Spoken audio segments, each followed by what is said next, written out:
এর মানুষের আশা ভরসা প্রত্যাশার প্রতীক জনাব ডাক্তার শফিকুর রহমান, মঞ্চে উপবিষ্ট অন্যান্য কেন্দ্রীয় ও জেলা নেতৃবৃন্দ, সংগ্রামী ঐতিহ্যবাহী লক্ষ্মীপুর জেলার প্রিয় জনগণ, আমরা আল্লাহ রাব্বুল আলামিনের অশেষ শুকরিয়া আদায় করছি যে এই লক্ষ্মীপুর ইতিহাসের একটি ঐতিহ্যবাহী জনপদ।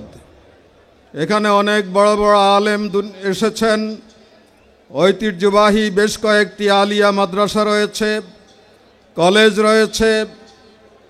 এখানে শিক্ষিত জনগণের সংখ্যা বেশি।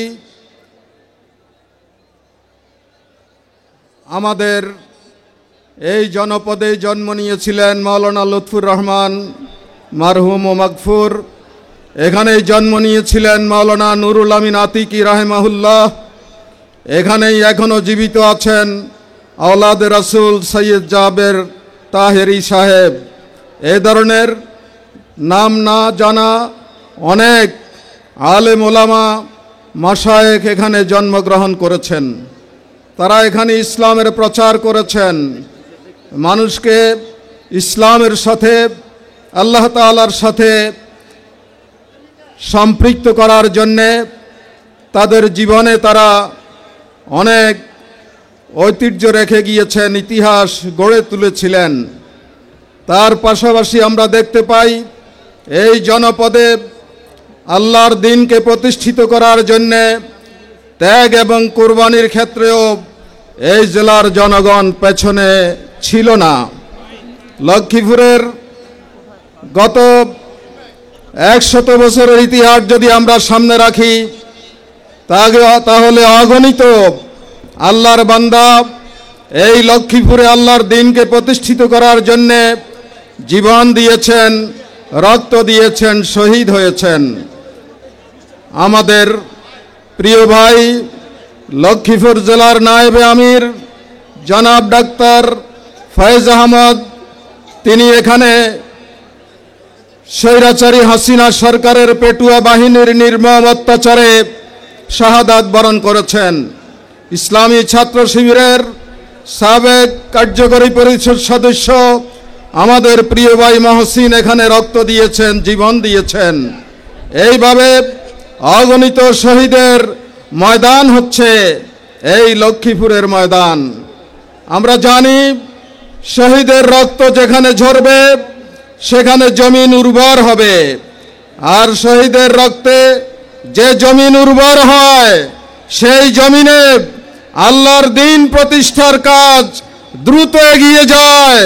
কেউ এই অগ্রযাত্রাকে ঠেকাতে পারে না। শেখ হাসিনা ফ্যাসিস্ট সরকারকে আমরা বলতে চাই, তোমরা আমাদের লোকদেরকে হত্যা করেছ। এক মহসিনের জায়গায় লাখো মহসিন জন্ম নেবে, এক ফয়েজ আহমদের জায়গায় লাখো ফয়েজ আহমদ জন্ম নেবে। কোনদিন বাংলাদেশকে ইসলামের অগ্রযাত্রা থেকে তোমরা পেছনে নিতে পারবে না, তোমরা ইতিহাসের রাস্তা করে নিক্ষিপ্ত হবে। সংগ্রামী ভাইরা, আমরা এটা বিশ্বাস করি আল্লাহ রাব্বুল আলামিনের সৃষ্ট সূর্য যেভাবে হিন্দু মুসলিম সকলকে আলো দেয়, চাঁদের আলো যেভাবে সবাই ভোগ করে, আলো যেভাবে সবাইকে জীবন দান করে, ঠিক তেমনি ভাবে আল্লাহর সৃষ্ট ইসলাম এটা শুধু মুসলমানদের জন্য নয়, কাফাতুল লিন্নাস, সমস্ত মানুষের কল্যাণের আহ্বান নিয়ে দুনিয়াতে ইসলাম এসেছিল। এই ইসলামের স্রষ্টাকে আল্লাহ রাব্বুল আলামিন। সুতরাং এই ইসলাম বাংলাদেশে যদি আমরা প্রতিষ্ঠা করতে পারি তাহলে হিন্দু মুসলিম বৌদ্ধ খ্রিস্টান সাদা কালো সকল মানুষ তাদের ন্যায্য অধিকার ফিরে পাবে। আজকে মুসলমানদের মধ্যে একটা ভুল ধারণা আছে, ইসলামী রাষ্ট্র কায়েম হলে, শরিয়া আইন কায়েম হলে অনেক কিছুই আমরা করতে পারবো না। এটা এই জনপদ বিভিন্নভাবে ক্ষতিগ্রস্ত হবে, এই ধরনের একটা বিভ্রান্তি মানুষের মধ্যে আছে। আল্লাহর দেওয়া সূর্য যেভাবে সকলকে আলো দেয়, ইসলাম যদি এখানে কায়েম হয় তাহলে সকলের জন্য শান্তি এবং নিরাপত্তা নিশ্চিত করতে পারবে। আজ থেকে 10,000 বছর পূর্বে নবী মুহাম্মদ রাসূলুল্লাহ সাল্লাল্লাহু আলাইহি ইসলামের নির্দেশনায় একটি খেলাফতি শাসন কায়েম হয়েছিল এই পৃথিবীতে। কোরআনের এই শাসন কায়েমের পরে সমাজ এমন এক অবস্থায় চলে এসেছিল যে সেখানে কোনো ক্ষুধা ছিল না, দারিদ্র ছিল না, বেকারত্ব ছিল না, সন্ত্রাস ছিল না, কোনো ধরনের লুটপাট ছিল না, কোনো ধরনের ক্রাইম ছিল না। একটি শান্তির জনপদ, বেশটি সমাজ, শান্তির সমাজে পরিণত হয়েছিল সেই খেলাফতের রাশেদার যুগে। আমরা এটা বিশ্বাস করি, বাংলাদেশকে যদি কোরআন ও সুন্নাহর আলোকে একটি কল্যাণধর্মী, সৎ, মানবিক, ইসলামী সমাজে রূপান্তরিত করতে পারি, তাহলে বাংলাদেশ ক্ষুধা থেকে মুক্ত পাবে, বেকারত্ব থেকে মুক্ত পাবে। এখানে ক্রাইম থাকবে না, পাপাচার থাকবে না, অন্যায় থাকবে না, জুলুম থাকবে না। নিট অ্যান্ড ক্লিন একটি সমাজে এই সমাজ পরিণত হবে। এই সমাজটি জান্নাতের শান্তিতে পরিপূর্ণ হয়ে যাবে। সম্মানিত ভাইরা, জামাত ইসলামী সেই আল্লাহর দিনকে, সেই ইসলামকে এখানে আমরা কায়েম করতে চাই। সংগ্রামী ভাইরা, যদি সেই ইসলাম এখানে কায়েম করতে আমরা চাই, তাহলে জামাতের কর্মীদেরকে ইসলামের আলোকে, কোরআনের আলোকে, রাসূল পাক সাল্লাল্লাহু আলাইহি ইসলামের উসওয়ায়ে হাসানার আদলে আমাদের চরিত্রকে গড়ে তুলতে হবে, আমাদের আখলাক গড়ে তুলতে হবে, আমাদের লেনদেন পরিশুদ্ধ করতে হবে, মানুষের প্রতি আমাদের দরদ, ভালোবাসা, প্রেম, প্রীতি বাড়াতে হবে।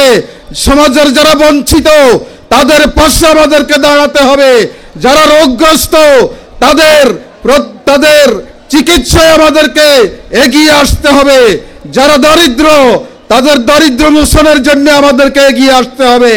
যারা সমাজে বিচার পাচ্ছে না তাদের জন্য ন্যায় বিচারের নিশ্চয়তা আমাদেরকে দিতে হবে।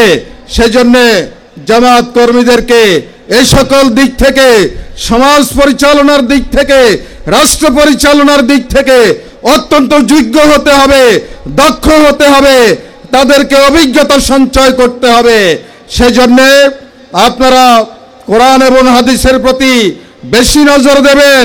আল্লাহর কোরআন এবং রাসূলের সুন্নাহকে অধ্যয়ন করবেন, পড়বেন, মানুষের কল্যাণের জন্য আপনারা কাজ করবেন।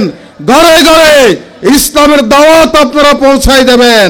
আমাদের এবারকার বার্ষিক পরিকল্পনার মধ্যে দাওয়াতের অগ্রাধিকার প্রাপ্ত বিষয় হচ্ছে গোটা 25 সালে আমরা এত পরিমাণ দাওয়াতি কাজ করব যাতে করে বছরের শেষে প্রতিটি ঘর থেকে ইসলামী বিপ্লবের স্লোগান রাজপথে বেরিয়ে আসে। এইভাবে একটি গণজোয়ার আমরা তৈরি করতে চাই। সে কারণে দাওয়াত নিয়ে মানুষের ঘরে ঘরে আমাদেরকে যেতে হবে। আমাদেরকে মানুষের আদর্শ এবং অকৃত্রিম এবং বিশ্বস্ত বন্ধুতে পরিণত হতে হবে। সাধারণত সেকুলার রাজনীতি যারা করেন, ধর্মহীন রাজনীতি যারা করেন, ইসলামকে যারা রাজনীতি থেকে দূরে রাখেন, তারা সমাজে বিভিন্ন ধরনের অপকর্মে, ক্রাইমে লিপ্ত থাকে। এই সমস্ত প্রচলিত রাজনীতির যেসব ভুল ত্রুটি আছে, এগুলো থেকে জামাত ইসলামীর নেতা কর্মীদেরকে যোজন দূরে থাকতে হবে। আমাদের কোনো কার্যকলাপে কোনো মানুষ যাতে গোমরাহ না হয়ে যায়, পথভ্রষ্ট না হয়ে যায়, জামাতের নেতা, জামাত ইসলামীর ব্যাপারে যাতে ভুল ধারণা তৈরি না হয়, সেইভাবে আদর্শবান নারী পুরুষ আমাদেরকে হতে হবে। আদর্শবান নারী পুরুষ আমাদেরকে তৈরি করতে হবে। আমাদেরকে দেখলে মানুষ যাতে মনে করে এরা সাহাবায়ে কেরামের মতো, এরা ঈসার হাওয়ারীদের মতো। এই ধরনের চরিত্রে আমরা যদি সমৃদ্ধ হতে পারি তাহলে বেশি কথা লাগবে না। আমাদের চরিত্র দেখেই দলে দলে মানুষ ইসলামের পতাকা তলে সমবেত হবে। সম্মানিত ভাইরা, আমি আপনাদেরকে অত্যন্ত ধৈর্যের সাথে এই অনুশীলনে জীবনে এই সাধনায় আত্মনিয়োগ করার আহ্বান জানিয়ে আমি আমার বক্তব্য এখানে শেষ করছি। আর সর্বশেষ কথা হচ্ছে, আমাদের আমিরে জামাত একটি ইসলামী দলের যিনি আমির হন তার কথা শোনা, তার কথা মানা, এটা কোরআনই ওয়াজিব করে দিয়েছে আমাদের উপরে। সুতরাং আমিরে জামাতের নির্দেশনা নিয়ে আপনারা ঘরে ঘরে ছড়িয়ে পড়বেন। এই দেশকে 5ই আগস্টের অভ্যুত্থানের চেয়েও আরো একটি বড় বিপ্লবের জন্য এই দেশের জনগণকে সংগঠিত করবেন। আল্লাহ তাআলা আমাদের সবাইকে শক্তি দান করুন, সাহস দান করুন, এই কামনা করে আপনাদেরকে আবারও ধন্যবাদ জানিয়ে আমি আমার বক্তব্য এখানে শেষ করছি। আসসালামু আলাইকুম ওয়া রাহমাতুল্লাহি ওয়া বারাকাতুহু।